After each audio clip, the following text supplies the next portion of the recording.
Queridos hermanos, estamos nuevamente compartiendo el culto dominical en este primer domingo del mes de agosto. Miren qué rápido, ya se fue más de la mitad del año. Pero lo importante es no la cantidad de tiempo, sino la calidad, estar siempre en comunión con el Señor. Y en esta mañana vamos a finalizar con los estudios sobre los motivos de oración de estos 40 días de ayuno y oración. Ustedes recuerdan que el domingo pasado hablamos de las primeras 4 semanas, son 6 semanas que completan los 40 días, 40 motivos de oración y ayuno. Recuerdan que en la primera semana oramos por aquellos que están involucrados en esta pandemia, los enfermos, el personal de salud, el equipamiento, los científicos que trabajan en la vacuna. Y miren qué rápido pasó el tiempo, que ya el día 27 se comenzó a experimentar en 30.000 personas en distintas ciudades del mundo la nueva vacuna, una de las nuevas vacunas. Hay varias que están por salir, pero esta ya a partir del lunes pasado se está inoculando y se tiene mucha confianza en ella. Y fíjense ustedes que oramos también por los enfermos, y hoy lamentablemente tenemos varios hermanos de la iglesia que están infectados, tenemos algunos en terapia intensiva, así que oremos, hermanos. Antes nos parecía lejano, cuando empezamos con la pandemia parecía que no nos iba a tocar, pero el Señor tiene un plan y no sabemos cuál es. En la segunda semana oramos por la familia. Estoy recordando lo que ya vimos: los matrimonios, los hijos, los mayores, donde está la ciencia y la inteligencia, por la convivencia, pero fundamentalmente yo les hice énfasis en que demos el lugar al culto familiar, al altar familiar. En la tercera semana oramos por el trabajo, eso que es tan importante, que nos dignifica como personas, porque Dios provee las fuentes de trabajo, por los que trabajan por su cuenta, por aquellos que están iniciando un nuevo emprendimiento, y sobre todo damos gracias a Dios porque todo lo que nos sucede, dice Romanos 8:28, es para nuestro bien. Y el domingo pasado hablamos de la cuarta semana y recordamos que Pablo le dice a su discípulo Timoteo, dándole instrucciones sobre la oración, que lo primero que debe hacer es orar por las autoridades, por los que están en eminencia, por el presidente, por su gabinete, por los legisladores nacionales y provinciales, por los intendentes, para que Dios les dé sabiduría y gobiernen con la sabiduría que nos puede llevar a un buen rumbo. Hermanos, y hoy vamos a considerar la quinta semana, que terminamos el sábado pasado, y la última de las semanas, la sexta, en las cuales en primer lugar en la quinta estuvimos orando por la iglesia, por lo que va a pasar ahora y de aquí en adelante después que termine esta cuarentena y que la pandemia nos dé lugar a que podamos reunirnos. Y voy a leerles el Salmo 126, un salmo precioso, que es un canto gradual. Y dice así: cuando Jehová hiciere volver de la cautividad. Fíjense que estamos como en una cautividad, ¿no? Cuando Jehová hiciere volver de la cautividad de Sión, seremos como los que sueñan. Entonces nuestra boca se llenará de risa, nuestra lengua se llenará de alabanza. Entonces dirán entre las naciones: grandes cosas ha hecho Dios con esto. Miren qué bueno que el mundo pueda decir eso luego que pasemos esta cuarentena. Grandes cosas ha hecho Jehová con nosotros y estaremos alegres. Haz volver nuestra cautividad, oh Jehová, como los arroyos del Negev. Y dice: los que sembraron con lágrimas, con regocijo segarán, cosecharán. Irán dando y llorando el que lleva la preciosa semilla, y volverá a venir con regocijo trayendo sus gavillas, trayendo la cosecha. Qué bueno es ver la iniciación, la reiniciación de todas las actividades, aunque la iglesia está en marcha, aunque tenemos todos los ministerios trabajando, pero qué bueno es ya ver el regocijo que nos va a traer el regreso a la normalidad de nuestros cultos. Por eso, en principio, en la quinta semana, oramos en el día 29 por los pastores y líderes. Yo les puedo asegurar, hermanos, que la tarea pastoral en este tiempo es más compleja que la tarea que hacíamos cuando las reuniones eran presenciales. Porque pasan cosas que no podemos manejar como antes lo hacíamos. Pero gracias a Dios que Él nos sostiene. Y gracias a Dios que tenemos al pastor Ricardo, que Él se está moviendo maravillosamente para atender todas las necesidades de la iglesia. Por eso oramos y seguimos orando por los pastores y líderes y por el ministerio que Dios nos ha dado, la responsabilidad, porque dice Hebreos que algún día tendremos que dar cuenta de las almas que Él puso a nuestro cuidado. El segundo día de esta quinta semana oramos por la reactivación de las reuniones. Y el pasaje que tomó el pastor que tuvo la meditación era del libro de Nehemías, Nehemías 8. Ustedes recuerdan que Nehemías es el libro que nos relata el regreso de la cautividad y la reconstrucción de la ciudad de Jerusalén y del muro que protegía la ciudad. Y Nehemías es un ejemplo de iniciativa, un ejemplo de liderazgo. Y tenemos que orar para que Dios nos dé esa capacidad de la reconstrucción de todas las actividades de la iglesia presenciales.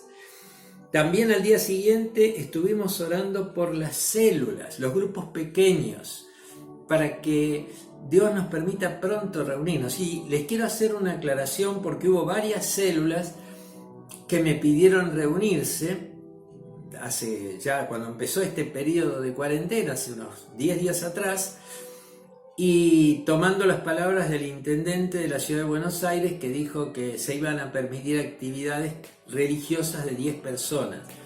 Primero, que eso es en la ciudad de Buenos Aires. Segundo, que todavía no está vigente. Y tercero, que estamos viendo que desde ese momento hasta ahora se han incrementado los casos en nuestro barrio. Entonces no podemos permitir que ninguna cosa suceda que pueda generar un contagio. Por eso, hermanos, oren por esto, no se apresuren, dejen que el Señor en su tiempo nos permita reunirnos, pero estén en contacto, los líderes de célula, contáctense por medio de los elementos técnicos que tenemos, Facebook, WhatsApp, todos los elementos que estén a su alcance, por videoconferencias. Hermanos, estemos en contacto. Por ejemplo, la célula que se reúne aquí en mi casa, todos los viernes a la hora de la reunión nos reunimos por videoconferencia. Así que todos los hermanos se pueden conectar y estamos intercambiando y tenemos una meditación. Hermanos, los líderes busquen a sus liderados y cuiden de ellos para que puedan estar en comunión. La comunión sigue aunque no esté en contacto físico. También al día siguiente estuvimos orando el día 32 por la economía de las iglesias. Gracias a Dios, nosotros, el pastor Ricardo no cobra sueldo, no hay ningún gasto fijo importante en la iglesia, solo los impuestos, los servicios y los gastos generales y lo que estamos gastando en alimentación para los hermanos necesitados. Pero los gastos los estamos llevando bien, no tenemos problemas. Pero hay iglesias que tienen serios problemas, porque su pastor vive de la iglesia y al no tener ofrenda tienen problemas. Por eso oremos por la economía en este tiempo de crisis de las iglesias. También por el sustento de los misioneros. Fíjense que Pablo le agradece a los hermanos de Tesalónica porque ellos se habían acordado de las necesidades de Pablo, le habían mandado ofrenda. Pensemos en los misioneros, ellos están en campos misioneros lejanos quizá y tienen que recibir su sustento, también para que Dios provea. Acuérdense que Él es nuestro proveedor. ¿Se acuerdan de 2 Reyes 4, donde la viuda de un hijo de los profetas había quedado en quiebra, en la ruina, y le pedían sus hijos para tomarlos como prenda, como esclavos, por la deuda que tenía? Y Eliseo fue a decirle al profeta Eliseo, y Eliseo le dijo, bueno, anda a tu vecino y pedile vasijas, vacías, todas las que puedas. Fue ella y trajo una cantidad de vasijas, y lo único que le quedaba era una con aceite, y con esa fue llenando todas las que le trajeron. Y llegó un momento en que se acabaron las vasijas vacías. Entonces el profeta dijo, bueno, ahora que tenés todo el aceite ese, vendelo y pagá a tus acreedores. Y así provee Dios en forma maravillosa. Por eso la economía para mantener a los misioneros, el sustento, viene del Señor. También estuvimos orando en este tiempo de crisis en Argentina y en todo el mundo por la unidad de la iglesia. Tenemos una fe, un Señor, un bautismo, pero para que estemos todos como cristianos unidos. Cuidado que no es ecumenismo, ¿eh? Estamos hablando de los cristianos que estamos detrás de la cruz de Cristo, de los que predicamos a Cristo crucificado y resucitado, porque Cristo es el único camino al Padre. Pero dentro del cuerpo de Cristo, que fomentemos la unidad en nuestra iglesia y también con las iglesias hermanas que están en la vida cristiana normal, que están siguiendo la doctrina del Señor, que están hablando de la salvación en Cristo, o la unidad de la iglesia. Efesios 4, del 1 al 6 dice que somos uno, que debemos unos a otros soportarnos, convivir. No somos iguales, somos todos diferentes, como la mano, ¿no? Tiene 5 dedos, son todos diferentes, pero sáquele uno y va a ver que no puede agarrar bien las cosas. Todos tenemos que cumplir con nuestra función, todos tenemos que ayudar a la unidad. Y el último día de la 5ª semana oramos por la restauración de los muros caídos. Hay algunos hermanos que han sufrido pérdidas, que han tenido problemas. Bueno, que el Señor nos use a nosotros para ser vías de restauración, elementos de restauración de los muros caídos. Y decía el pastor que tuvo la meditación ese día, que la restauración viene en 2 sentidos, en sentido vertical y en sentido horizontal. El sentido vertical porque primero restauramos nuestra relación con Dios y en consecuencia restauramos la relación con los hermanos. Y tomó el pasaje 2 Crónicas 7:14. Si se humillare mi pueblo, dice 2 Crónicas 7:14, dice que Dios oirá desde los cielos, perdonará nuestros pecados y sanará nuestra tierra. Miren qué promesa preciosa.